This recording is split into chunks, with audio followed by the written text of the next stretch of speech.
Hey, this is Nicholas with the Backyard TARDIS, here with another top 10. This time we're going to do top 10 gaming systems. And this is going to be top 10 gaming systems as they are to me. So, not necessarily the most impactful. Obviously, there'd be a PlayStation or PlayStation 2 probably on that list. Not going to find that on this list. Um, but these are going to be the ones that are the most impactful to me and in my gaming taste, my really what I hold in regard as the best systems that I love to go back and play. Um, you might notice I'm not in my van like usual. I am in the garage in my wife's studio where she does dog training. It's once again been really hot out, so I'm doing this at midnight. But and when we get to the end of this video, I'll have some news about upcoming videos on the channel for the month of September. So starting with number 10, the Neo Geo Pocket. So now the Neo Geo was the 16-bit system that everybody wanted to have, but nobody could afford. It was super expensive. Then along came the Neo Geo Pocket, and it was also expensive, but it was a portable handheld version of some of the most precise and greatest gaming, especially if you were into fighting games. Just really good arcade level gaming in the palm of your hand. An amazing system, but also one of those systems that everybody wishes they had, but was really hard to get. And so this is something that I've been able to get my hands on and play, but I've never been able to own. So it's kind of always been the thing I've wanted. Number 9, the Wii. Now, for a lot of people, the Wii is a joke.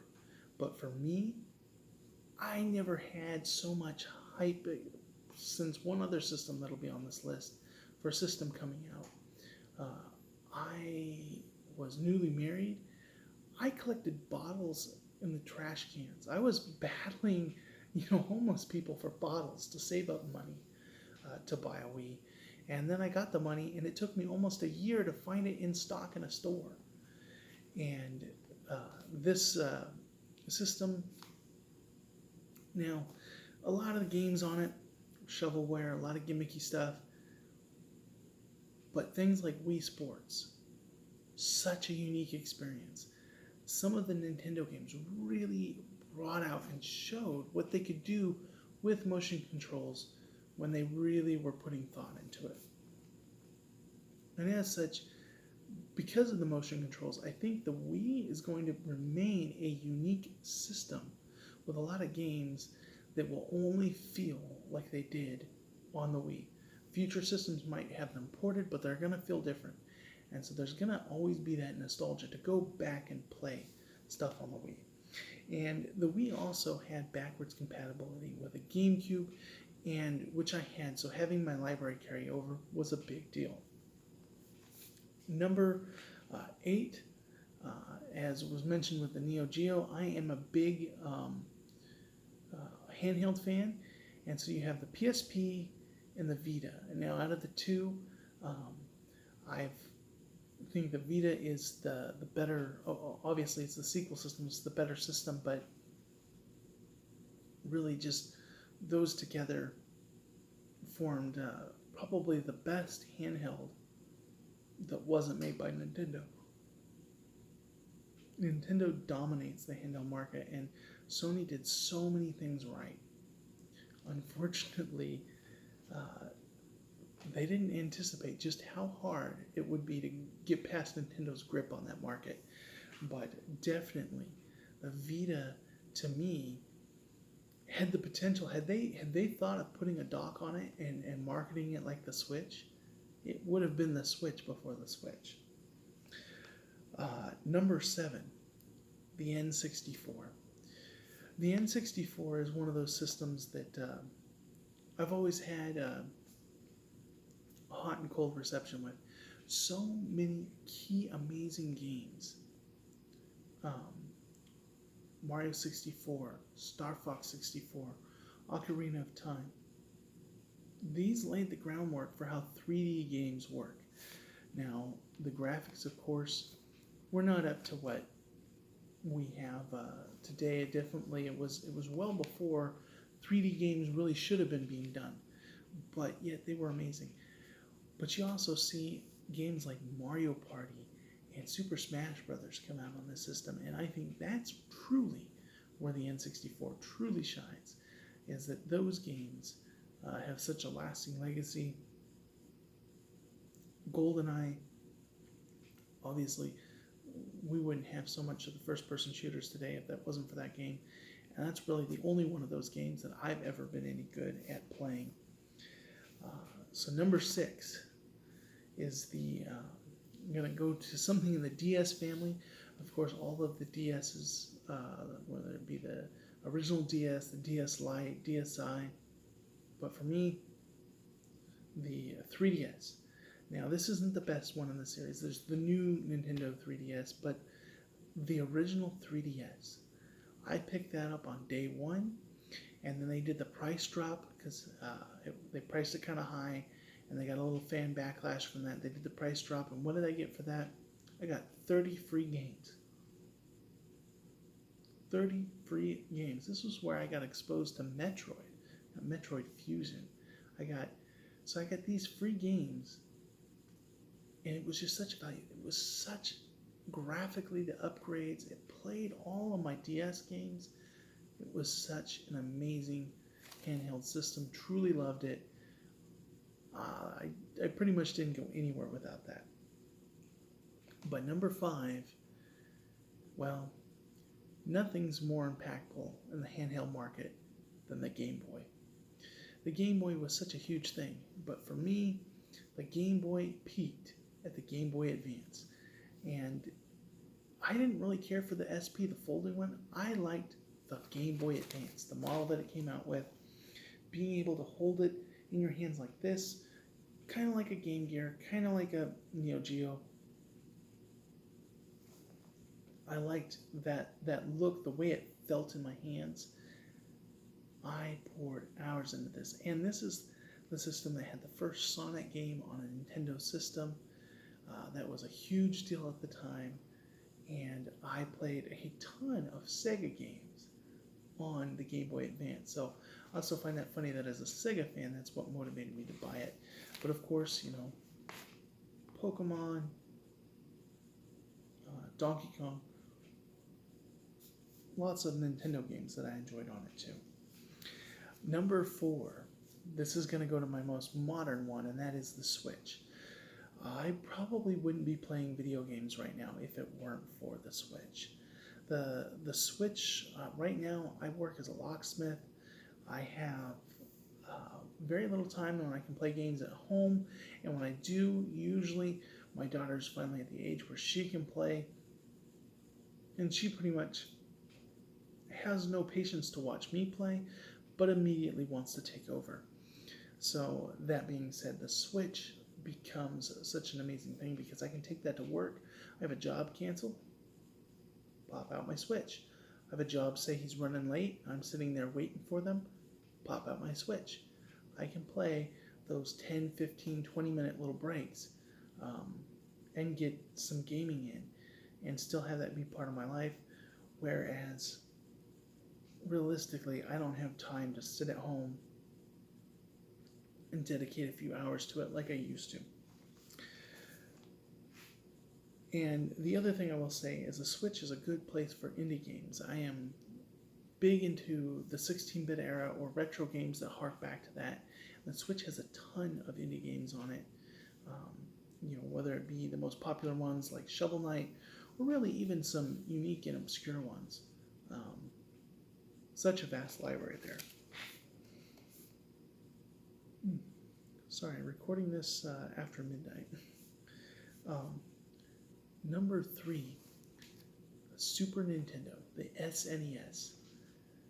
This is arguably probably the most powerful of the between it and the Genesis, the 16-bit era. And people who know me, I love all the 16-bit era. I love, I already mentioned the Neo Geo. I love the TurboGrafx 16, and I love the Genesis, and I also love the Super Nintendo. And when I think of the Super Nintendo, the first game that comes to my mind is Mega Man X. That is one of my favorite games of all time. Could play that game over and over again. I also comes to mind Donkey Kong Country. That's a big one for me. Really love that on the Super Nintendo. Of course, the Super Star Wars trilogy. Loved those games on my Super Nintendo. So really enjoyed that. Wasn't a big Mario guy. At least not the old classic 2D Marios, but I played a ton of Super Nintendo when I was able to get it. I was not able to get it when it was a current thing on the market. I bought my Super Nintendo on a clearance. I believe the Dreamcast was already out, and I bought it on clearance at Toys R Us for like $40. But definitely loved it. My number 2, the Genesis, the Mega Drive, the ultimate system for me. So the whole reason why I love video games is because of the Genesis. I won a copy of Sonic the Hedgehog 3 back in, it was 93, 94, around there, when the game was coming out, from a fast food restaurant. Had a contest going on. And I asked my parents if I could have the system, and they told me, well, no, you can't, that's a lot of money for that. And my dad grew up in the era of, the quarter eater machines at the arcade, so he really thought, we're going to plop this $300 down on a system, and he's going to bring it home, and he's going to play it for an hour and then be bored with it. That, of course, was not the case. Now, I finally didn't get a Genesis until the fall of '98. We had just moved to a new city, and I was feeling kind of awkward, went from having property to living in a tract home, and there was a yard sale that had it for $20, along with 5 games, 2 controllers, and a copy of Sonic the Hedgehog 2. So then I had Sonic the Hedgehog 3, Sonic the Hedgehog 2, and I just fell in love with it. Sonic the Hedgehog 2 is probably my favorite game of all time, if I'm being objectively. And I definitely, but I played a lot of things on this. I remember I really liked Jurassic Park on it. I liked Toy Story. That was a really good game. Dash and Desperados, and the Batman games. I liked Batman Returns, and yes, I even liked Batman Forever, the game that a lot of people mock as being a really bad game. But if you go into the multiplayer under the test mode, it's a full-fledged Batman fighting game that lets you play as all the villains. So none of the reviewers ever noticed that. They just talked about the main game. But yeah, that was built into it because it was a game made off of the Mortal Kombat engine. So really loved my Genesis. Echo the Dolphin, Vectorman. I love Vectorman. Kid Chameleon. Just tons of games on that. Just loved Wonder Boy. Loved Wonder Boy. Lots of wonderful games on the Genesis.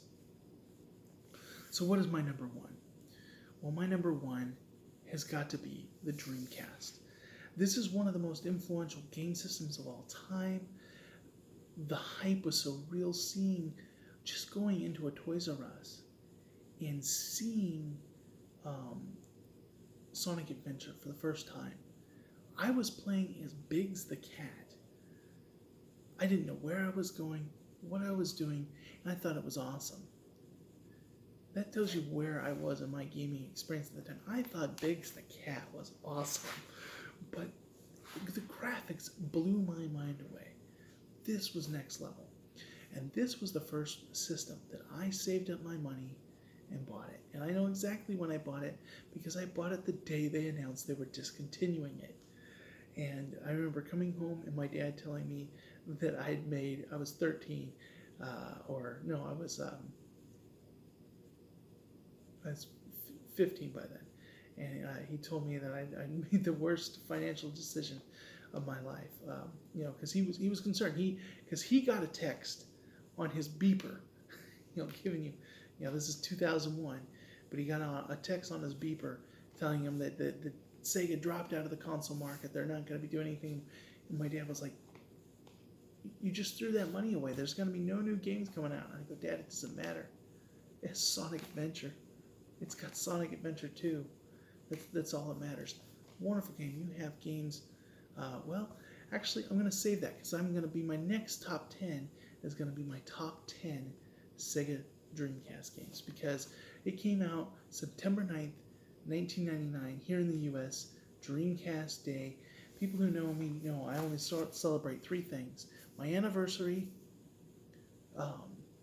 the Lord's Evening Meal, and Dreamcast Day. Those are the three things I celebrate. I'm not a big holiday person. Don't like all the holidays. I'm a Grinch. But those are the three things I celebrate. So definitely this September, I'm going to have some things. I've been doing my podcast spotlights, so I'm going to do some podcast spotlights on some podcasts that specifically cover the Dreamcast. So podcasts like the Dreamcast Junkyard, Sega Bits, and Megavisions, and talking about them. And then I'm also going to have my Backyard TARDIS Random Thoughts. I'm definitely going to have one dedicated to just talking about the Dreamcast in general. Such an amazing system. First built in, out of the box online system. Really taught me a lot about that. The VMU, just so many different innovative things. Of course, when it came out, deck was stacked against it. I'll be discussing that in some of my things, as well as maybe some ponderings of what ifs, what could have been with the Dreamcast. So, with that, my secret number 11 is the PC. So the PC isn't really a console, so it couldn't make the list, but I love PC gaming. Even if I haven't really been in that sphere as of late, I don't have a newer PC, but I started out with the big floppy disks. My dad had an older computer. Well, it was fairly new at the time, but it was still not the state of the art. And he had a friend that copied a whole bunch of games on those really big floppies. And I remember playing like Breakout and Chip's Adventure, stuff like that.